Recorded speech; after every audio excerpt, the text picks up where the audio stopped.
एहतियात बरत के करना बिटिया का विवाह। ये लुटेरों का मुल्क है, यहाँ बेटे की कीमत करोड़ों है और बहू की जान की कीमत निःशुल्क है। बहू की जान की कीमत निःशुल्क है। एक बार फिर हाजिर हैं हम भावना बिश्नोई की हत्या पर विशेष खबर के साथ। भावना बिश्नोई से जुड़ी हुई और अन्य बड़ी खबरों के लिए चैनल को सब्सक्राइब कर बेल आइकन का बटन दबाना ना भूलें। शुरुआत करते हैं। पिछली कड़ी में हमने आपको भावना बिश्नोई के विवाह से लेकर पूरी हत्या की कहानी बताई थी। आज सर्व समाज ने मिलकर हनुमानगढ़ कलेक्ट्रेट और एसपी कार्यालय पर घेराव कर विरोध प्रदर्शन किया। विरोध प्रदर्शन के दौरान जंक्शन की धान मंडी में एक विशाल सभा रखी गई, जिसमें विभिन्न सामाजिक धार्मिक व्यक्तियों के अलावा राजनीतिक नेता भी नजर आए। दरअसल अब भावना बिश्नोई को न्याय दिलवाने की मांग दिन बर दिन बढ़ने लगी है। सैकड़ों हजारों की संख्या में आज विभिन्न शहरों से आए व्यक्तियों ने सभा के बाद पैदल जुलूस के रूप में हनुमानगढ़ कलेक्ट्रेट और एसपी कार्यालय पहुंच घेराव कर प्रदर्शन किया। बाहर गेट पर पुलिस के साथ हल्की धक्का मुक्की भी हुई, लेकिन बाद में एसपी और कलेक्टर से मिलकर 7 दिन का अल्टीमेटम दिया गया है। 7 दिन के बाद अगर मांगे नहीं मानी जाती है तो राजस्थान के श्रीगंगानगर हनुमानगढ़ जिले के अलावा पंजाब हरियाणा में भी विरोध प्रदर्शन करने की बातें सामने आई है। वहीं इस प्रदर्शन में बीजेपी, कॉमरेड और विभिन्न सामाजिक, धार्मिक और राजनीतिक नेताओं के अलावा किसान नेता भी मौजूद रहे।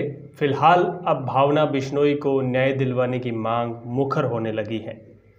जिन दर्शकों को कहानी का पता नहीं है, उनको बता दें कि मृतका भावना बिश्नोई के पति अमन चैन ने अपने साथी मुकेश उर्फ मकड़ा के साथ मिलकर भावना के कत्ल की योजना बनाई थी। योजना अनुसार अमन चैन अपनी पत्नी भावना को 3 अगस्त को दवा दिलाने के बहाने अपने साथ लेकर हनुमानगढ़ की तरफ रवाना हुआ था। वह रास्ते में अपने साथी मुकेश उर्फ मकड़ा को साथ ले लिया था। हम कहानी बता रहे हैं आपको। आज के विरोध प्रदर्शन के बारे में भी हम बता चुके हैं। वीडियो को अंत तक देखिएगा। अंत में हम आज के नेताओं ने क्या कुछ कहा वो भी हम आपको सुनवाएंगे। हनुमानगढ़ आते वक्त रास्ते में गुरुसर के पास से बहने वाली SSW नहर के पास योजना अनुसार कार में पूर्व में रखे गए बड़े प्लास्टिक के बर्तन में भावना का सिर डुबोकर मारने का प्रयास किया, परंतु यह प्रयास सफल नहीं होने पर कार को नहर में उतार दिया।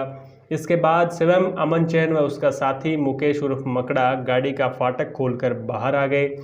जब पीछे पीछे भावना ने भी कार व नहर से बाहर निकलने का प्रयास किया तो अमन चैन व मुकेश उर्फ मकड़ा ने उसको वहीं दबोकर नहर में डुबाकर हत्या कर दी। पुलिस ने आरोप प्रमाणित पाए जाने पर मंगलवार को ही अमन चैन व उसके साथी मुकेश उर्फ मकड़ा को गिरफ्तार कर लिया था।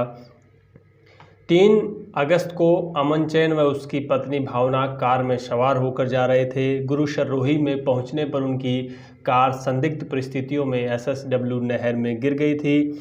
आसपास के लोग जो खेती के कार्य में लगे हुए थे, उन्होंने अमन चैन व भावना को नहर से निकालने की बातें भी बीच बीच में सामने आई थी। हालत गंभीर होने पर भावना को अस्पताल ले जाया गया, जहां चिकित्सक ने जांच के बाद भावना को मृत घोषित कर दिया था। ये पूरी कहानी थी उन दर्शकों के लिए जिन्होंने पिछली कड़ी नहीं देखी थी या वो नहीं जान पा रहे थे भी आखिर भावना बिश्नोई क्या है। हम लगातार आपको इस मामले से जुड़ी हुई अपडेट देते रहेंगे। जाते जाते आपको उन नेताओं की बातें सुनवा जाते हैं। आखिर प्रदर्शन के बाद उन नेताओं ने क्या कुछ कहा और किस प्रकार की मांगे जो है भावना बिश्नोई को लेकर अभी चल रही है, वो सुनते जो भावना बिश्नोई जिसकी निर्मम हत्या उसके ससुराल पक्ष ने करी थी, आज 36 बिरादरी के सर्व समाज के लोग आज प्रशासन से, जिला पुलिस अधीक्षक से और जिला कलेक्टर से मांग करने आए हैं कि जो दोषी हैं उनको जल्दी पकड़ा जाए। अभी तक 2 ही आर्मी अरेस्ट किए हैं और किसी नौजवान बच्ची को या किसी की हत्या करना, एक जो 15 क्यूसी की छोटी सी नहर है उसके अंदर आदमी डूब के नहीं मर सकता, उसको जिंदा जी पहले टब के अंदर डुबाया गया, फिर नहर के अंदर डुबाया गया और इतना बड़ा घर वो मारुति या अल्टो कार कभी चला नहीं सकता। ये एक प्लानिंग के तहत सारा कुछ हुआ है।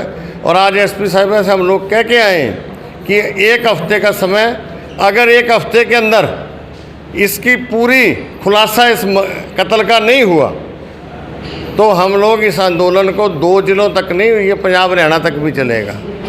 हम लोग तंग आ गए, इस तरह के दहेज लोभियों ने रोज़ एक ना एक बच्ची की हत्या कर रहे हैं। और प्रशासन और पुलिस, मैं सरकार के नुमाइंदों से भी कहना चाहूँगा कि अपनी हरकतों से बाज आ जाएं। और जो डिजायरों पे आप लोग अफसर लेके आते हो, वो अफसर क्या कर रहे हैं, क्या आपको दिख नहीं रहा? और ये मेरा आज आपके माध्यम से चैलेंज है कि 1 हफ्ता पुलिस का, और नहीं तो आंदोलन दोनों जिलों में तेज होगा। इसके अंदर ये है कि जो FIR थी, जिसके अंदर ये था कि दहेज के लिए उसकी हत्या कर दी गई है। तो 304 का था, 498, 406 एक ये मामला था। अब जिस तरह की खुलासा गिरफ्तारी के बाद में हुआ है, उसमें ये हुआ है कि किस तरह उसको नहर में ले जाकर उसको पहले पीटा गया बुरी तरह, फिर उसको इस उम्मीद के साथ क्रूर मौत दी गई कि ये बच नहीं जाए। तो ये सही है कि हत्या के अंदर ये कन्वर्ट होना चाहिए, और ये होगा जो कानूनी यही रूप है इसका। और क्योंकि पहले अंदेशा था और फिर उन्होंने कबूल लिया है। लेकिन अब जो सबसे महत्वपूर्ण कड़ी है इसके अंदर, जिस तरह से मेडिकल रिपोर्ट आई है, जिसमें दूसरी जो शरीर की चोटें नहीं दिखाई गई है, जो वीडियोग्राफी की गई, फ़ोटोएं खींची गई, जिसमें ये बताया गया है कि चोट होने के बावजूद भी मेडिकल रिपोर्ट में नहीं लिखा है। एक सवाल तो वहाँ उठता है, क्योंकि जो चोटें मारी गई है वो पूरे परिवार ने उसके साथ मिलकर मारपीट की गई है। तो एक उसका परिवार को जो है अपराधी किस्म के जो लोग थे, उनको मुलजिम नहीं बनाया गया है। तो कानून की दृष्टि से वो भी उसके अंदर मुलजिम बनते हैं। तो पुलिस को इस दिशा में भी अपनी जांच करनी चाहिए, और ताकि न्याय की बात है, ये तो न्याय सबको उचित और सम्मानजनक और सही मिलना चाहिए। तो इस दिशा में भी न्याय बढ़ना चाहिए कि उसके साथ जो मारपीट करने वाले लोग कौन थे। उन्होंने आज हनुमानगढ़ गंगानगर ही नहीं, पड़ोसी पंजाब और हरियाणा सर्व समाज ने जो कुछ दिन पूर्व सेरेका में एक दरिंदा परिवार कहूँगा मैं, तो इसने अपनी बहू की एक निर्मम हत्या कर दी। भावना बहन की एक जो निर्मम हत्या की, उसको न्याय दिलाने के लिए, दोषियों के खिलाफ सख्त कार्रवाई के लिए आज यहाँ एक बैठक रखी गई है।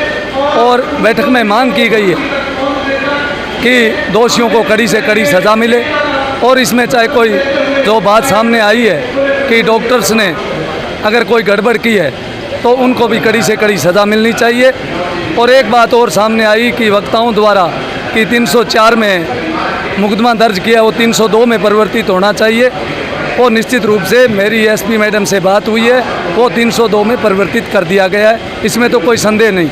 लेकिन और भी अगर इस मामले में कहीं कमियां हैं तो हमारे जो अगवा नेता है वो प्रशासन पुलिस से बात करके पीड़िता को न्याय और दोषियों को कड़ी से कड़ी सज़ा की मांग हम आज यहाँ करते हैं। धन्यवाद। रहिएगा बस आज के लिए बस इतना ही। लगातार हमारी खबर पाने के लिए, अपडेट पाने के लिए चैनल को सब्सक्राइब करके बेल आइकन का बटन ज़रूर दबा दें। सोशल मीडिया के किसी भी प्लेटफॉर्म पे आप अगर हमें देख रहे हैं तो फॉलो करना ना भूलिएगा। जय हिंद, वंदे मातरम।